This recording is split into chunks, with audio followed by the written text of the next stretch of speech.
Good evening, everyone, and thank you for joining us for our first virtual Pink Honor Roll. My name is Julie Voss, and I'm the Executive Director of Susan G. Komen Houston. I'm excited to be with you virtually this evening to honor you, our top individual and team fundraisers, for your outstanding achievement in fundraising. Before we get started, I wanted to express a special thank you to our Komen Houston staff and our board of directors, especially our president, Diana Moore, who have been so supportive during this unprecedented time.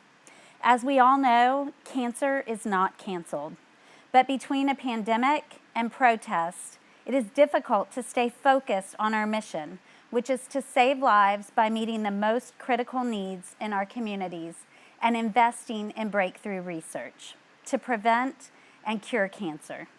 Like many other not and for-profits, it's a challenging time at Komen Houston, and we are very grateful to each of you for your commitment in the fight against breast cancer.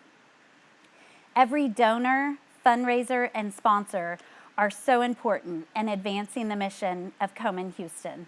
We couldn't do any of the work we do in the community without corporate and individual support that effectively changes the lives of the people that we see every day. There are two former board members that I wanted to pay special recognition to this evening, Garen Morgan and Pat Weiss. For the past 6 years, these two women have been incredible assets to the board of directors and to Komen Houston as a whole. We are so grateful for all of your hard work and dedication to our mission of ending breast cancer forever. And while you've rolled off the board as of March 31st, you will always have a place with us at Komen Houston. Additionally, I would like to recognize our immediate past president, Betsy Kamen. After serving as race chair and president, Betsy has rejoined the board to lead us for the past 3 years. We are so grateful for her leadership and appreciate everything she has done for us. Right now, I just also wanted to bring attention to our Komen Houston board that is up on the screen. We are grateful to every one of these board members for all they do for us and for the breast cancer community.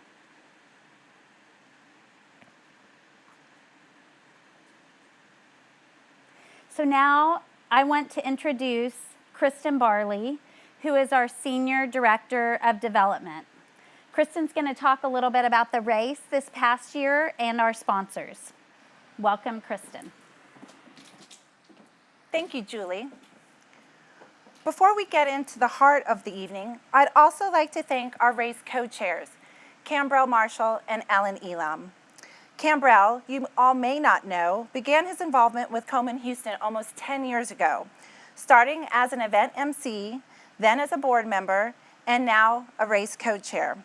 Ellen became involved with Komen after losing her sister to breast cancer. She and her family have participated in the Komen's 3-day race, as well as in the Race for the Cure. She joined the board and has served as our co-chair and now is the vice president of the board. She is an amazing person and is also full of creative ideas and energy. These two were incredible leaders throughout the race season, and their hard work paid off. This year's Race for the Cure was an amazing day and the most successful event to date. Last October, our Race for the Cure was a remarkable event that simply could not happen without the work of hundreds of volunteers. So many, in fact, that we can't name them all. This event would not be possible without you. The endless hours you dedicate to planning and all of the hard work and long hours that you put into race weekend to ensure that everything goes off without a hitch. We appreciate you and your dedication. We would like to thank the race director, Bob Meese, and the 2019 Race Committee, who's listed on this slide. We'd also like to take this opportunity to thank all of our sponsors. With more than 12,000 attendees, we raised more than $1.2 million at the 2019 Komen Race for the Cure. and this could not be possible without their support. We'd like to thank our loyal friends at Kroger who have partnered with Komen for more than 10 years. Thank you, Kroger, for continuing to support year after year. We'd also like to take a moment to thank our good friends at Academy, Air Liquide, Amegy Bank, Baylor College of Medicine, Centerpoint, Citi, Clark Hill, ExxonMobil, Green Street, Harvey, Houston Methodist, IHOP, Kelsey-Seybold, MD Anderson, Neighbors, NOV, Page, Ready Clinic, Shell, and Triple S Steel. These sponsors, along with all of them, ensure that our race is successful year after year and allow us to provide all of our participants such a great experience. Our full list of sponsors is listed on the screen. Thank you to all of you for your support. I'd also like to take the time to thank our race captains. Thank you so much for your support and leadership by stepping up as a team captain for our 2019 Komen Houston Race for the Cure. You are incredible leaders who are committed not only to your team and to fundraising, but to eradicate this awful disease. Now, I'll turn it back over to Julie.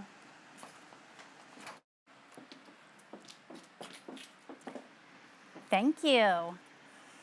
Many of you will recall, if you were at Pink Honor Roll last year, that it was my first Komen event as an executive director. It's been such an amazing and also unbelievable year. This year, 2020, Komen Houston is celebrating its 30th anniversary and its 30th Race for the Cure. We kicked off our year with an inaugural More Than Pink luncheon on March 6th, which was a huge success, raising more than $230,000 to fight breast cancer. In fact, if you attended, you may remember the event as the last normal activity that you went to before the world came to a screeching halt. We had so many celebratory activities planned for this year and all throughout 2020. But like so many other organizations, we had to cancel them. It just didn't seem appropriate to be celebrating as the world was being overcome by a pandemic called COVID-19. No business, industry, or economy has been spared from the effects of this pandemic. Each of us is experiencing our own unique set of challenges and added pressures. Each day you hear of more layoffs and furloughs, and with the first round of payroll protection coming to a close, there are bound to be more. But cancer is not canceled. COVID-19 is having devastating effects on breast cancer patients, on research progress, and on public programs. Rather than celebrating our 30th anniversary, we are course correcting each step of the way. No one expected us to have this event virtually, but virtual is the new normal. Face masks are the new normal. Hand sanitizer and the dry skin that goes along with it is the new normal. As we embark upon our 30th anniversary of the Komen Houston Race for the Cure, the research and treatment advancements made in breast cancer over the last 30 years are at risk, with potentials for increases in late-stage diagnosis and mortality rates, all due to COVID-19. Individuals are delaying or foregoing treatment, screenings, diagnostics, etc. Clinical trials are delayed. Labs are closed, and the research job market has been devastated. Federal and state budgets are decimated, leaving health safety net programs without funding. All of these that are so important to our breast cancer patients.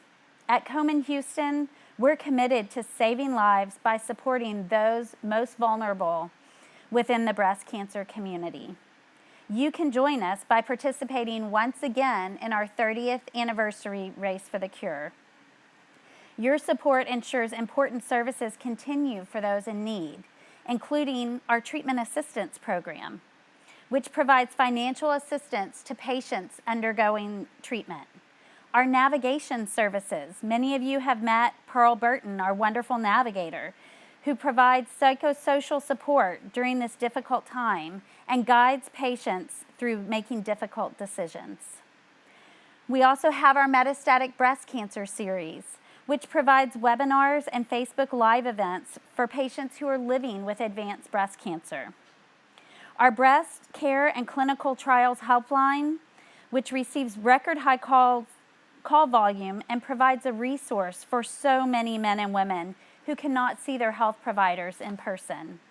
And finally, and most importantly, our national research program, which continues to fund life-saving research and clinical trials so that we can discover new treatments.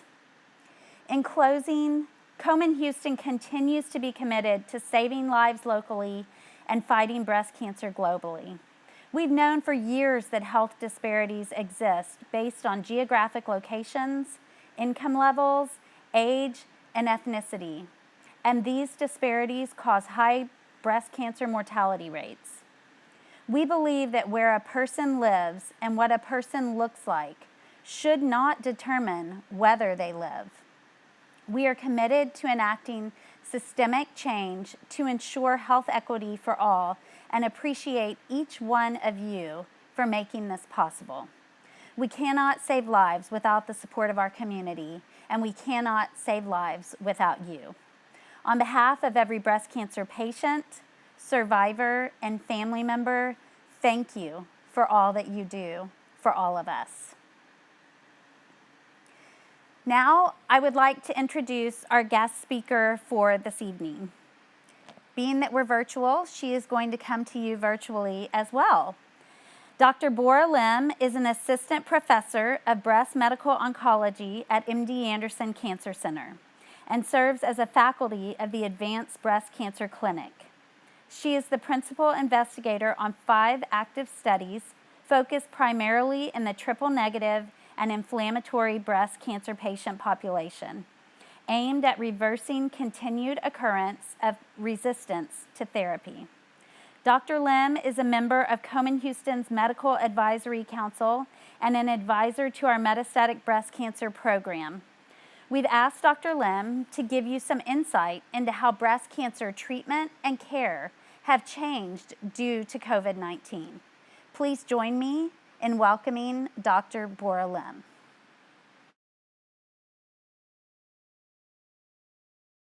Good evening, Pink Honor Roll members. I'm hoping that you are enjoying this small gathering through the Zoom. I'm sure many of you have been watching what's been going on in the nation and international, global wise. There have been a lot of challenges that happen to individual one of us, and I'm sure that you and your family is spending every day. It's very, very unusual in these very surreal situations.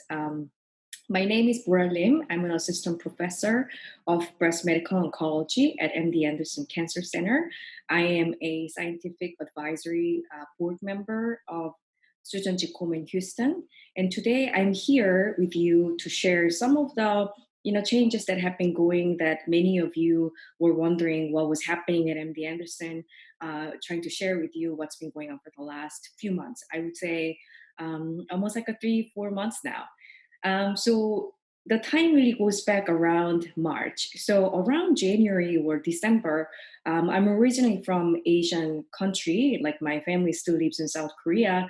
And I knew in the East Asia, there had been some viral illness that were affecting both young and old people, which is very unusual than the usual flu that we were seeing in the winter season. And then we were seeing there have been a lot of like outbreaks. So people started to have the physical distancing, contact tracing, and testing. And I knew there were some challenges in therapeutics.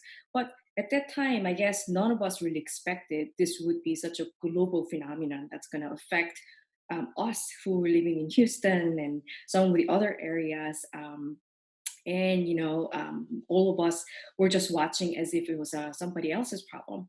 But then around, I think, late February and early March, there had been a lot of expectation that this might be something beyond some of the limited countries, and therefore the international community has to be prepared for this weird virus, just like MERS or SARS that we have experienced in the past. So around early March, the MD Anderson leadership has prepared few executive plans. Number one, the MD Anderson has a two component of things. Number one, there's a patient care, like somebody like me and our nursing staff and research staff that who actually puts the patient on standard care, like chemotherapy, radiation therapy, surgery, and there's a clinical trial component. And also, the half of the community of MD Anderson is dedicated to have animal studies or some of the experiments that could be a fundament of what we're bringing into the clinic. So we had few plans. Number one, we were starting to have a closure plan for the experimental part. So initially, we were planning to close the lab like little by little, and then this was a time that we really weren't sure that what was going to happen in the United States. And the other plan was in the clinic, we are going to separate the clinic team into a few teams that there are people that were not going to be more of an essential staff may have been pulled into some of the other locations, like a regional cancer center or our HAL locations. And some of our team will be divided into few groups just to make sure, even if one group gets sick, the other group can still take care of the patient. And more importantly, there were some plan to take care of the cancer patients in the Houston wider area. So we closed off the cancer prevention building in part on the top floor and convert our cancer treatment center into the COVID unit, just in case we get the surge of very sick patients who's requiring a ventilator.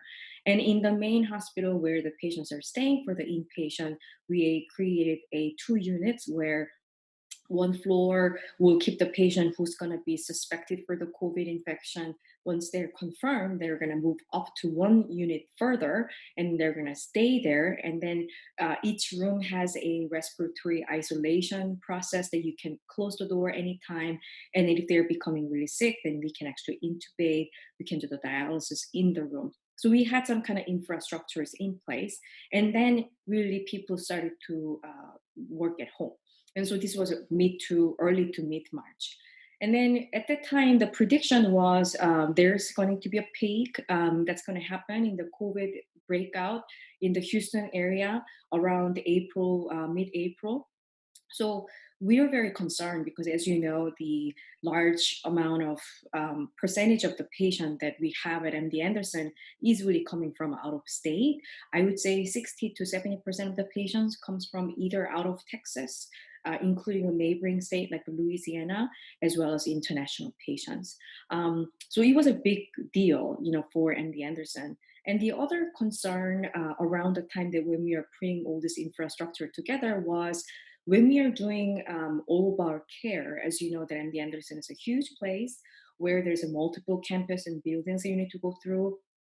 There is the infamous Sky Bridge where you can get the zero point 0.3 miles walk just by just passing that Sky Bridge at once. And one time, any given time of the day, it could be the most populated area, more like a New York street within Houston, that is most populated than ever any other locations within Houston. So the concern was, how are we going to keep the physical distancing of our patients, and especially, and staff who's going to have a contact with the patient safe, in the environment. So we started to put up our gate. We kind of like narrow down the entrance where both patients and physicians or staff could come in. There were some limitations in the lab investigators that if you're not essential clinical person that was going to take care of the patient, their access were limited. So that went on for like a month or so.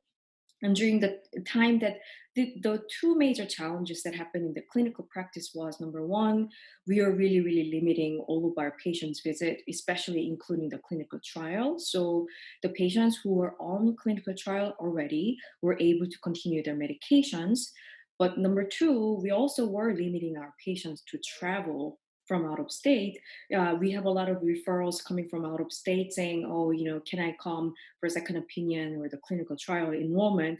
And then we are really limiting because, we are in the state for the governor order that anybody who was coming in to Texas from out of state I think around end of March or early April had to be quarantined for 14 days. And so as soon as the patient has a determination to come to Anderson and had an access to MD Anderson, we had to call them, making sure that they were quarantining themselves for 14 days before they're even able to stepping in the campus of MD Anderson.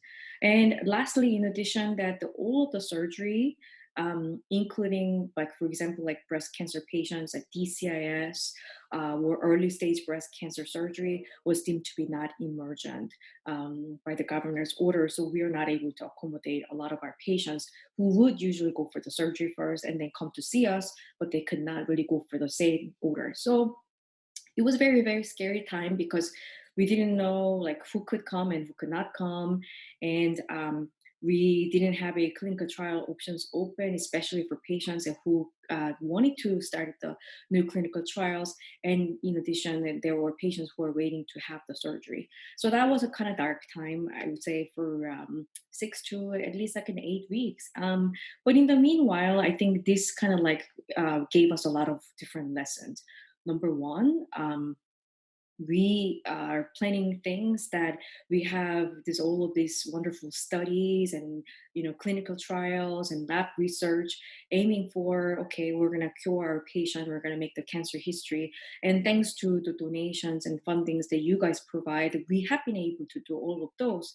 And yet we weren't really prepared for this type of emergency where there's something larger than ourselves is going to affect how we operate things, and yet we are still not losing the contact and also importance of our patients, where they're facing this difficult diagnosis such as cancer. And yet in addition, there's a more risk that if you're exposing yourself to this virus, it could be actually quite deadly. So we realized that operationally and also it just in our head, we were just prepared for this. The other learning I had was, though, as a big institution, given how many employees are there in MD Anderson, we have 22 to 23,000 employees working at MD Anderson. In addition, every single day that there's thousands of patients and family members who travel in and out, and how this one location could be actually a hub when it comes to something kind of infectious related disease. We could have been the hub, but that we have a most populated concentration of the people, that we could have been the epicenter of that infection. And I guess this was a very huge learning for us, that to realize that even though we serve the goal by centralizing all of this effort, and yet we weren't really not prepared to actually we were able to spread our expertise of MD Anderson in multiple locations. So we were underutilizing some of our neighboring the Hal location. We're underutilizing our outreach program. Then maybe patient could have been still getting the same opinion by expanding ourselves instead of keep centralizing things. So that's another thing that I think we learned. Um, Among those lessons, though, I think actually the MD Anderson did quite a good job of being very emergent. I think the movement of social distancing and really having the non-essential employees staying home actually started even before the Texas governor actually submitted the order. So it was a little bit of surprise to all of us, but I think all of us actually complied to the plan, and that compliance, along with the very, very smart executive plan, actually saved a lot of our patients from exposure to the COVID, and also the staff that who could have been spreading their germs into the patient. So that was a very good lesson as well. But as a researcher that was doing a lot of clinical trials and then the biomarker study, this time was definitely tough because we couldn't really offer our best care for our patient, especially including the immunotherapy, where there's a new light shed and we're learning how this immunotherapy could really benefit our patient. And also, a lot of times that we learn from studying your cancer that if somebody responds and why you respond better than the others, if you don't respond, then why not, by obtaining your blood and tissue. And that's why we are getting all these research samples and studying them using all of these research funds. And yet those sample collection was not available. And so many of our important study has been almost like on hold. Um, so that was a very, very tough time for the researchers and also the patient who were desperate to go on a clinical trials. Thankfully, there were some measures that have been taken to overcome some of those challenges, including telehealth. So the video visits and then telephone visit were never really offered to any of our patients before. Of course, I would make a call to my patient at 9 p.m. and 7 a.m. Just to communicate and see how they're doing and if they have a new clinical trial options that I wanted to communicate with them. But they were not a accepted as an official form of doctor patient visit, and yet this COVID actually changed the global the aspect of understanding of the healthcare. This actually pushed us forward that yes, telemedicine and video visit is so important tool, and maybe we can really utilize this well and actually expand our expertise for patients who really need our expertise um, all over the world. So that was a very important progress that we have made. But in addition, the other aspect that I wanted to kind of bring out is that when I was trying to coordinate my care with the local physician, when they were able to deliver some part of their medicine that even in their in part of the clinical trials, that coordination was very difficult. And then mainly that was because there had been so many red tapes as to how this clinical trials operated, how does the insurance will reimburse that patient for each treatment options. And I hope that this was just like we were pushed forward with the telemedicine. I wish that this is a good opportunity for us to take out some of the unnecessary barriers from the insurance and some of the government regulation that how we conduct our clinical trials and care delivery when there's multiple aspect of things.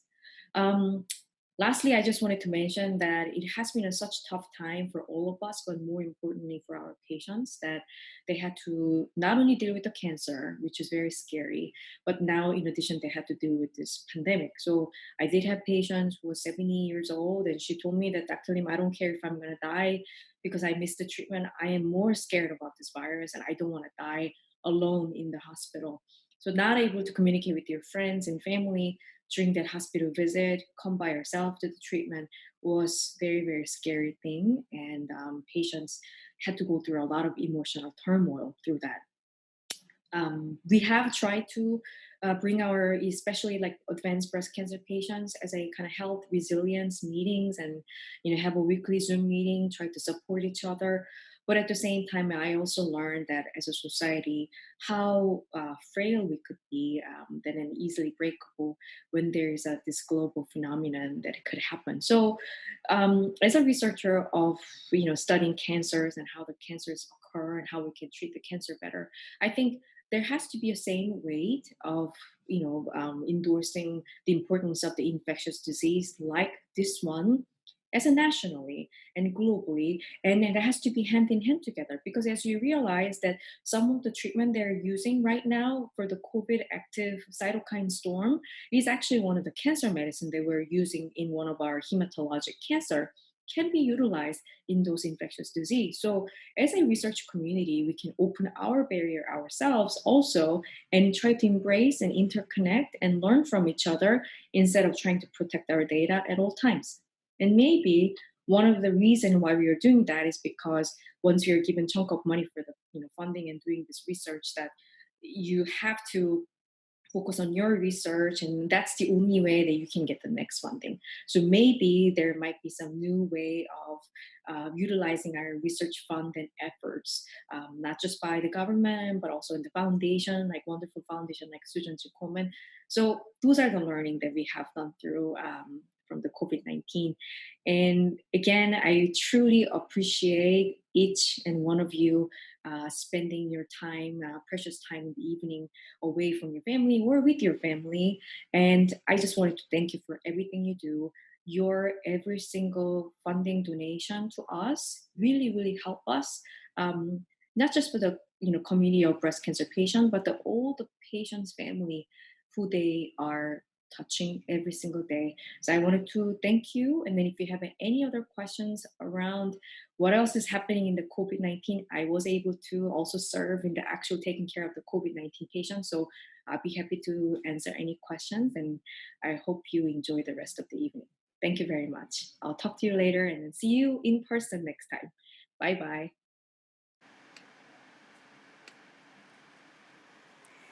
Well, thank you, Dr. Lim, for joining us tonight.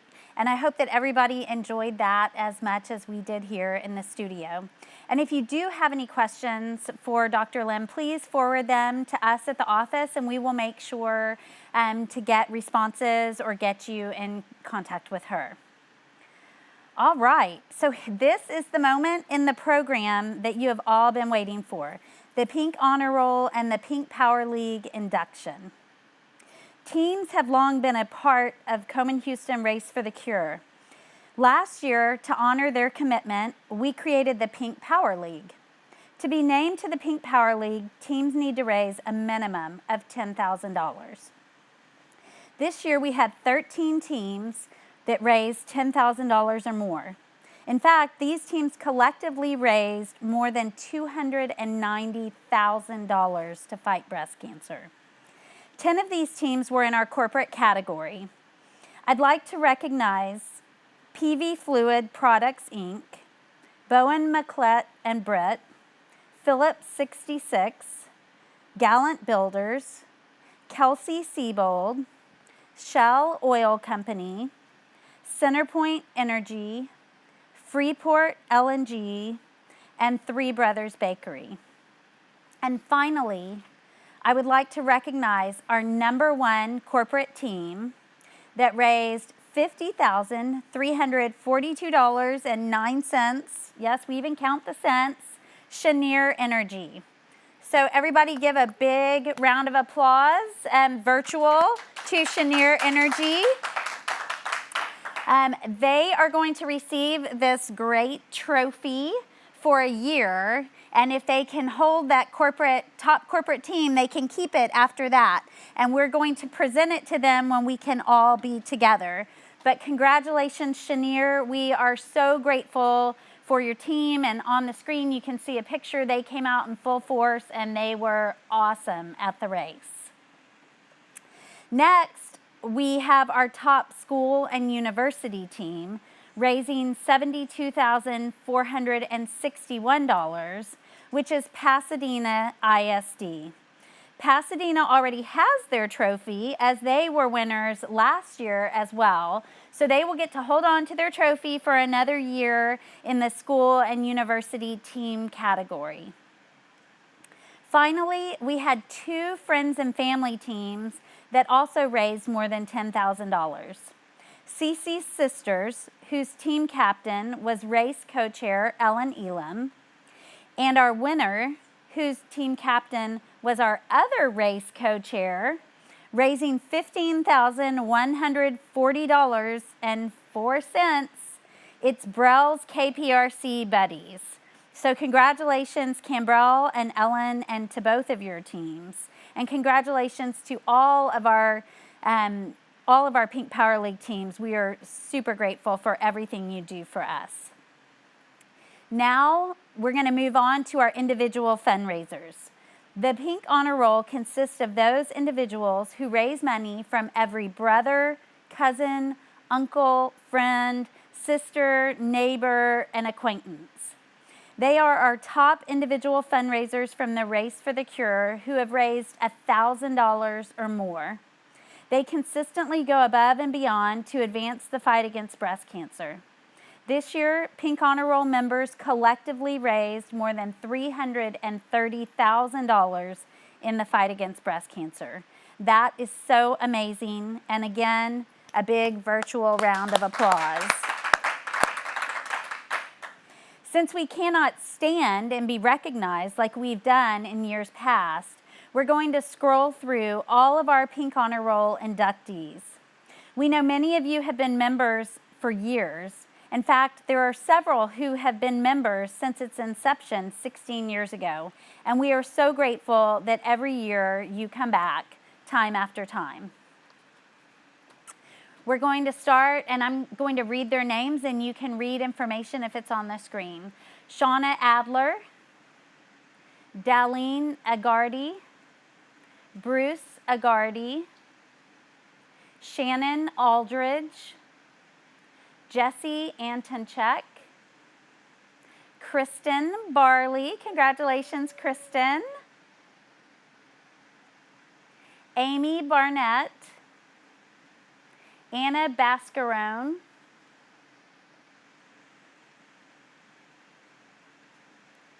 Ilse Becker, Susan Beal, Linda Blyce, Molly Bobrow, Janelle Breen, Jessica Breen, William Breen, Claudia Brown, Heather Butler, Denise Kanzler,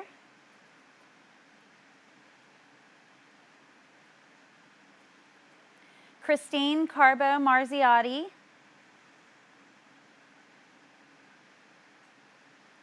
Rachel Carmichael, Andrea Carter Vertanen, Michelle Casper, Joanna Castilleja, Marshall Cleveland,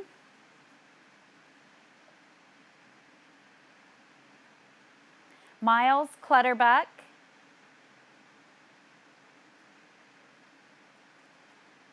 Heather Colementer, Carlos Compain, Carmenia Davidson, Brian Dawson, Haley De La Rosa, Alicia De Leon,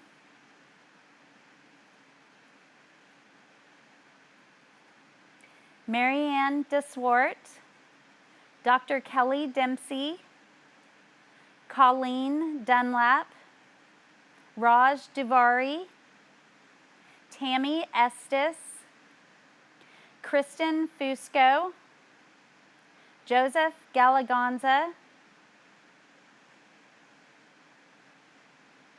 Yvonne Garza, Nikki Gentry, Donna Gibson,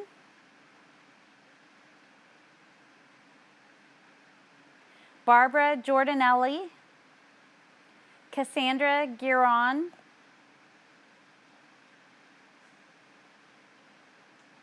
Jesse Gooch, Leslie Gray, Edward Guerrero, Mary Gutierrez, Warren Hall, Carrie Hardy, Kyle Hill, Mary Lynn Kalina,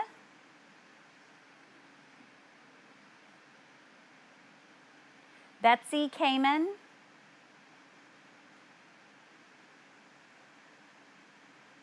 Margaret Kelly,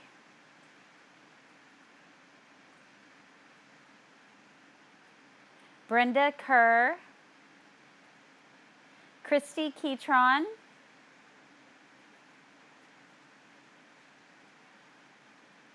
Kim Kohler,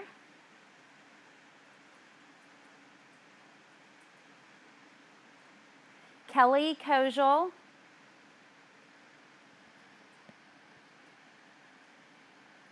Tessa Koos, Kim Lagunas,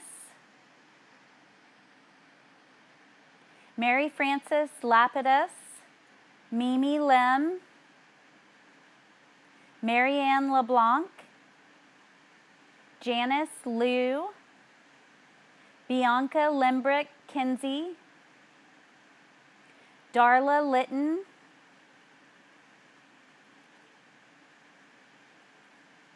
Pamela Lloyd, Kim Mar Valdez, Roger Masick, Linda McCaslin, Rita McCoy, Ann Mine,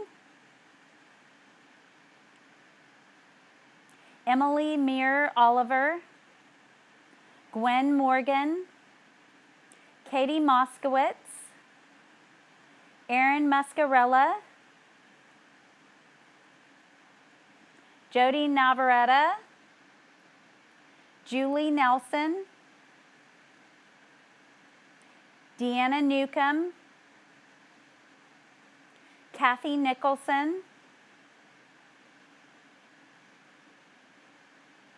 Christina Nieves,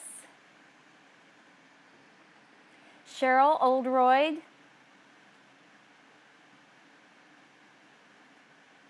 Jane Parker, Jacqueline Parmigiano, Dorothy Patterson,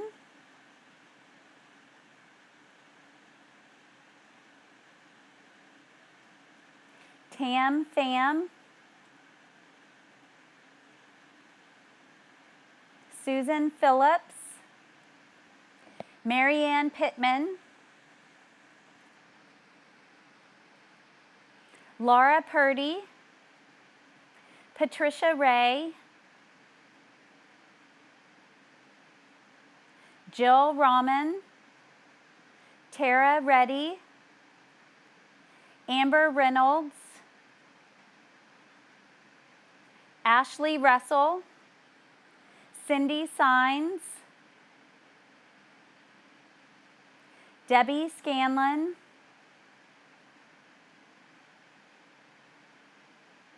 Adriana Serrano, Ian Sherman, Jennifer Simpson, Naomi Soffer, Joan Stewart,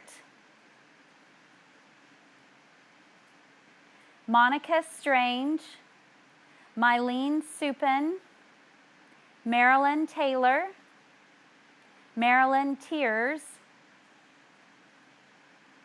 Kristen Thrasher, Roxanne Tyler, Nikki Verani, yours truly, Julie Voss, Gina Wisniewski, Linda Younger, and Deborah Zuka. Thank you so much to all of you who have participated. And I think this year we had 130 Pink Honor Roll inductees. So we are so excited. Now it's time to introduce the mega stars of this evening, the top 10 individual fundraisers of our 2019 race. These people are our strongest fundraising warriors and allow us to keep moving forward with our mission to have an end to breast cancer forever. Thank you for your tenacity and dedication to making your fundraising efforts our success. So raising $5,916.25, our number 10 top fundraiser is Ellen Elam. Ellen joined the Komen Houston Board of Directors in 2018. She began participating in the Susan G. Komen 3-day walk in Dallas after her sister Cindy passed away from metastatic breast cancer in 2008. She dreams of finding a cure so that no other families have to experience the pain and loss that comes with the terrible disease. Ellen also served as our race co-chair this past year, as you know, and is the vice president of our board. So thank you, Ellen. Our number 9 fundraiser, raising $6,082.80, is Linda Kubina. Linda is a 12-year survivor that has participated in the race for the last 13 years. She says, the race for the cure reminds me how fortunate I was to have easy access to routine screenings that may have saved my life and allow me to raise funds to help others get the screening test and help they may need. Thank you, Linda, and thank you for coming back year after year. Our number 8 top fundraiser is Anna Surgott. Anna raised $6,920 this past year. She wants to thank everyone for all you do to keep Komen moving forward. Our number 7 top fundraiser is Kavin Vickery. Kavin raised $8,294.60. She's a triple negative breast cancer survivor since 2005. She's been participating in the race ever since that time. Kavin says she supports Komen because we have tremendously changed the face of breast cancer. Thank you, Kavin. We are very grateful. Number 6 is our former board member, Janice Jucker. Janice raised $10,388.60. She is also a survivor. Janice has been participating in the race for at least 13 years. She participates because she would not be alive if it weren't for Komen's support of breast cancer research and the advances that saved her life. We are very grateful to Janice and are so appreciative of her continued support of Komen Houston. Thank you, Janice. Number 5 is Mary Lynn Gamble. Mary Lynn raised $11,915.50. She's participated in the race for 5 years and has served as her team's captain for the last 3 years. She raises funds to continue the efforts to find a cure. Thank you, Mary Lynn. Number 4 is Hillary Ware. Hillary, who is a new board member of Komen Houston, raised $12,452. She says that breast cancer has impacted her family and friends over the years. She's passionate and committed about raising funds to find a cure for this disease for future generations. We are grateful to Hillary. Hillary is also our executive champion at Cheniere Energy, which was our largest corporate team. So thank you very much, Hillary. Number 3 is Cambrell Marshall, our co-chair. Cambrell raised $14,739.64. He's been our race co-chair for the last 2 years and is a community leader who is passionate about women's health and women's health issues. Cambrell serves on many nonprofit boards and in fact is a former board member of Komen Houston. Thank you, Cambrell. We are so grateful for your continued support. Our number 2 top fundraiser has wished to remain anonymous. She wants to be known as a daughter who misses her mother. And this fundraiser raised $17,684 for Komen Houston. She participates in the race to remember her mother and aunt, as well as to find a cure, find early onset of breast cancer, and support those impacted during their treatment journey. The race empowers her in one small way to take action against breast cancer. Thank you so much, number 2 fundraiser. And finally, the number 1 Pink Honor Roll fundraiser for the 2019 Race for the Cure, raising $20,548. I feel like we need a little drum roll, is Jennifer Butler.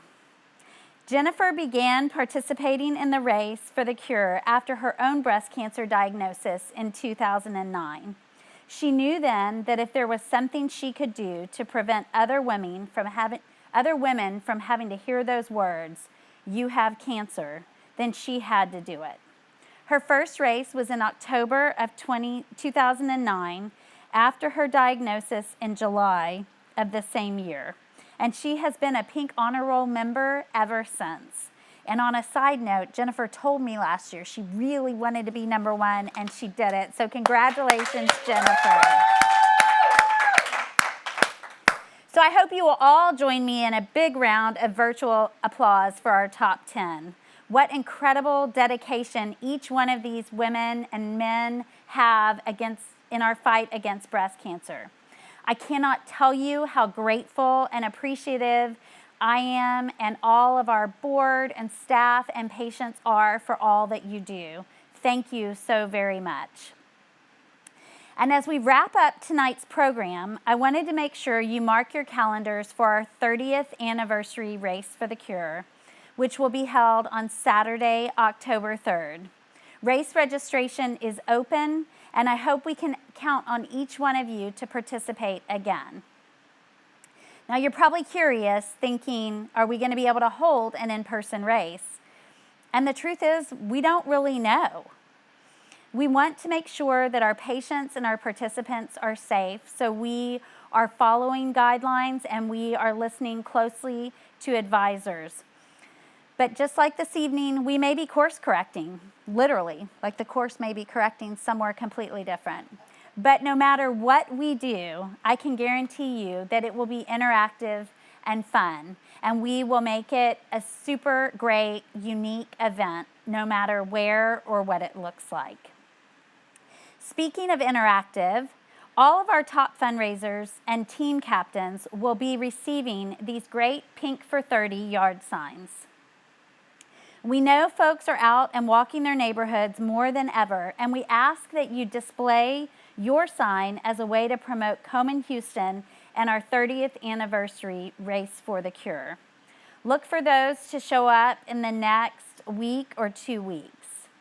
And finally, if you have not received your gift in the mail, and there's a picture up there, and I also have one, these beautiful Pink for 30 blessing blocks were designed by Alex Belt of Silly Silly Girls Boutique in the Memorial area, especially for each one of you. As a top fundraiser, we hope you will also serve as a race ambassador by sharing photos of your blessing block on social media. Please join our Facebook group at facebook.com/groups/Komen Houston More Than Pink for detailed information. And we'll be sending a follow-up out as well, and it's also in the packet that you should receive. But we hope that you will post pictures and talk about your blessing block and about the fun that you have racing with Komen Houston. And finally, just a few closing comments. We know this has been different. It's been different for me being up here with this virtual event. And we are very grateful for everything that each of you has done in the fight against breast cancer. We cannot wait to celebrate our 30th anniversary race, even though it may be a little different too. The registration is open, and you can go to pinkfor30.org, which is a shortcut to the race website. We hope we can celebrate you again in 2021, actually in person, as a member of the Pink Honor Roll once again, and the Pink Power League. Thank you for sharing your evening with us. This event will be posted on the Komen website and can be viewed by those unable to participate. Thank you again, and have a wonderful evening and a safe rest of your week. Bye-bye.